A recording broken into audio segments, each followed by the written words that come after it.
experiencing vomiting or digestion issues or even dizziness, headache, fever, be telling that throughout the situation that I can do it, I will do this task, I will complete this task. Concerns, that is, what if my child refuses to do this, what if it gets worse, or what if other kids fail to understand this. Hello everyone, this is Shivapriya Thaimaat and welcome back to our channel for yet another episode on Parental Insight. So today we are going to talk about something that many parents have been stressed out about. So that is social anxiety in children. So we all have seen kids going and hiding behind their parents while being introduced to new kids or new individuals, or them becoming physically sick before any examinations or presentations, and them crying before any birthday party functions, or even on their own birthday party functions, them not being able to go in playground and play with similar age group even when they want to join. So all these are symptoms of social anxiety, and as parents, if you are able to relate with it and you are nodding your head right now, you are in the right place, because today we are going to talk about what it actually is and how as parents you can help your kid. So today we'll be talking about strategies on how to cope with social anxiety, and we'll be talking about what actually social anxiety is. So first, let's start with clearing the confusion between normal shyness and social anxiety. So many parents get confused social anxiety as normal shyness. So what is normal shyness? Normal shyness is a personality trait in individual, and now we are talking about children. So normal shyness is a personality trait in children where they take a bit time before warming up to any social gatherings or any to new individuals they are being introduced. So they take a bit time to know about that gathering or situation where they are being put into, and once they become realize about the situation and they know that okay, this is a safe place or this is a safe person that they can interact with, they will go and play with them. And this is not the case about social anxiety. Social anxiety is a mental health condition where they experience intense fear about the situation. So while being normal shyness, they will be awkward about the situation, but in social anxious situation, they will be experiencing intense uncomfortable and fear about the situation, how they will be facing people or what they will do, and they would want to go out of the situation and sit alone in the home. And in some cases what happens is they will feel physical pain, as such they will be experiencing vomiting or digestion issues or even dizziness, headache, fever when they know that they have to go and attend a social gathering or they have to go for a play date with other similar age friends. So social anxiety and normal shyness is entirely different, and most of the time what happens is people take social anxious children's situations as a shy stage or a phase they are going through. So what happens is they not address the situation, and it affects their children's ability to make friends, their self-confidence, their school performance, their future relationships, and overall happiness of the kid will be impacted with the negligence of parents. So today we will be talking about 5 simple yet effective strategies that parents can implement right away and have 100% of effectiveness, and it helps to manage not only social anxiety and also to gain some confidence, to boost the confidence in our kids. So the very first approach that we are going to talk about is step ladder approach. So how do you climb a ladder? You climb from the bottommost step to the topmost. You don't jump right away to the topmost. That's exactly how parents have to behave with a socially anxious kid. You can't just take them to a most difficult social setup and expect them to behave without anxiety. That doesn't work with kids who are anxious about social gatherings. So you have to take baby steps with them. So for example, first let them wave hi to the neighbor.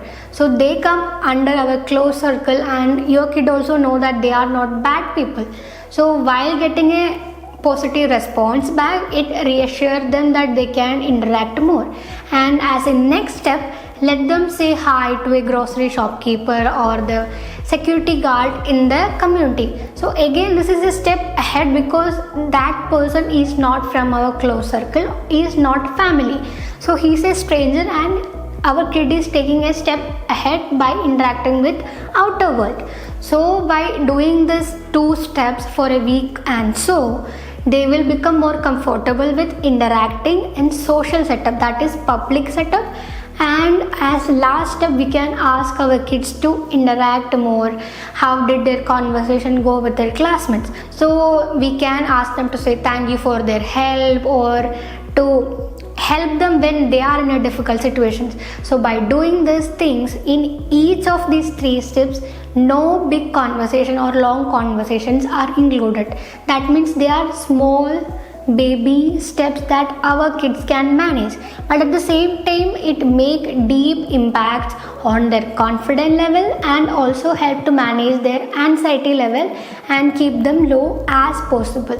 So the next approach that we can do is power to practice.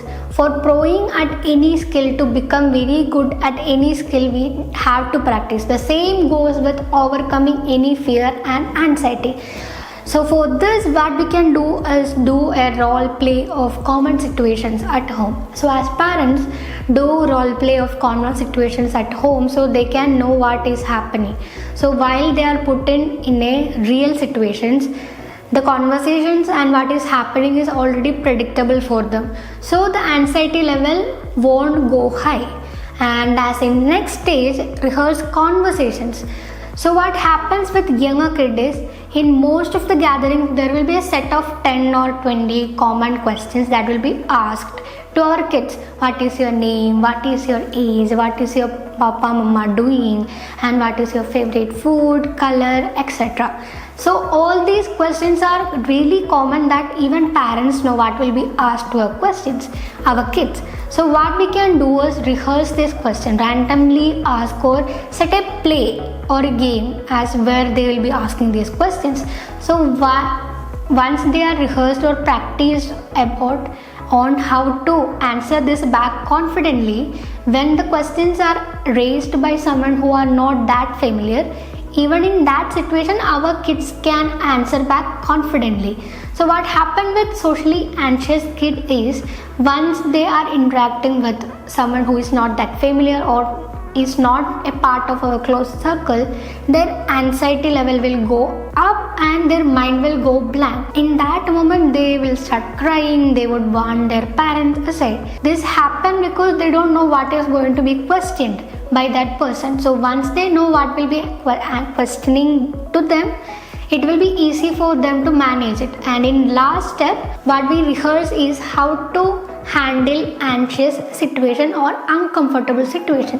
For that, we will introduce an approach called emotional toolbox. In this, we will be talking about 3 management techniques which are really easy yet really effective. The very first one is deep breath. This is effective for any age group, especially for children. So for making it more fun, what we can do is make your kid introduce as it is a game. So ask them to smell a rose. So what they will do, they will be taking a deep breath. Inhaling is already done, and then we will ask them to blow a bubble. So in the same intensity, they will be exhaling that air out. So by practicing the deep breaths, once they are in an anxiety situation, go beside them and whisper slowly that take deep breath, you are smelling rose, smell the flower. So they will be doing that naturally, automatically, without being very conscious about that act. And this help really good and make them calm really fast. The second one is self-positive talk. Making them practice this also help them to overcome the situation and also stay calm throughout the situation. So what actually kids do is they will either run to the parent, or as being our protective parents we will run to our parents, we will run to our kids to take them away from that situation. So by making them practice positive self-talk, what happens is they will be telling that throughout the situation that I can do it, I will do this task, I will complete this task, I will finish this test. and I will finish this play. So by doing this, they will somehow manage the situation. Even though in the initial trials it will be hard, not that hard, yet it will be little difficult for our kids, but still they can manage after 2-3 times. And the third one is making them aware of the surrounding. As we all know, our kids have really small attention span. So these are grounding techniques. So go beside them and ask to say 5 things around them. So immediately their attention will go to search 5 things around them. So the attention will divert from that anxious situation and it will go and search for that 5 things, and the anxiety level will come down. So these approaches and this management techniques really work, and it all have worked for many kids, and as parents you can always use, and it is easy to practice also. The next approach is confidence builder. So as parents you have to build some confidence in your kid, as it will already develop according to their personality trait. Still you have to build it through celebrating their small victories and highlighting their strength. What all are their strengths? For example, maybe your kid will be playing cricket or football really well, so take them out for matches or take them for coaching centers. And if your kid is really good with science, give them science playbooks where they can read about it, and it always gives that reassurance and boosting for their confidence that okay, I am good at something and my parent is supporting me for that. So the last strategy that we are going to talk is comfort challenge approach. So what many parents do is they directly force the boundaries of the kids while taking them out of their comfort space. But for socially anxious kid, what they actually need is let them be in their safe or comfort space, and as parents, while them being in their comfort space, gently push their boundaries. So for this, what we actually can do is let us organize play dates in your house or family gatherings, and let them play with their first cousins or any relative kids. So if this is going well in their first 2-3 times of 2-3 dates, and your kid is responding in a very positive way, take them out to a small park and let them play with one of the friends. At the same time, the parents should be there so that they know that they are in a safe place, they are safe, nothing will go wrong. So if the play date in the park is going well, gradually introduce them to group activities. For example, if your kid is good at some sports or some extracurricular activity, take them for that classes.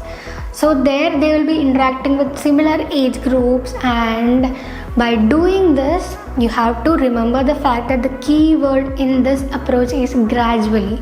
You can't rush the process, and you have to give your kid their pace. That means your kid will be having their own pace of achieving or reaching the milestone. So let them take their own time and achieve the things. And finally, all the parents will still have valid concerns. That is, what if my child refuses to do this? What if it gets worse? Or what if other kids fail to understand this? These all are valid concerns. But as parents, you have to remember that changes take time, and what you are actually trying to do is building a foundation for your kids' lifelong social confidence. And as I told, each kid have their own unique timing, passion and personality traits. So they will be taking their own time, and this is never a reflection of your parenting. This is a problem which is faced by many families, and by understanding and doing according to the situation and introducing right mechanism, you can help your kid. And never feel or think that your kid is broken and they need fixing. What they actually need is right tool and loving support from their family to bloom on their own time. So as parents, take care of the situation, understand about the situation, and stand with your kids so they can come out of socially anxious situations. Thank you.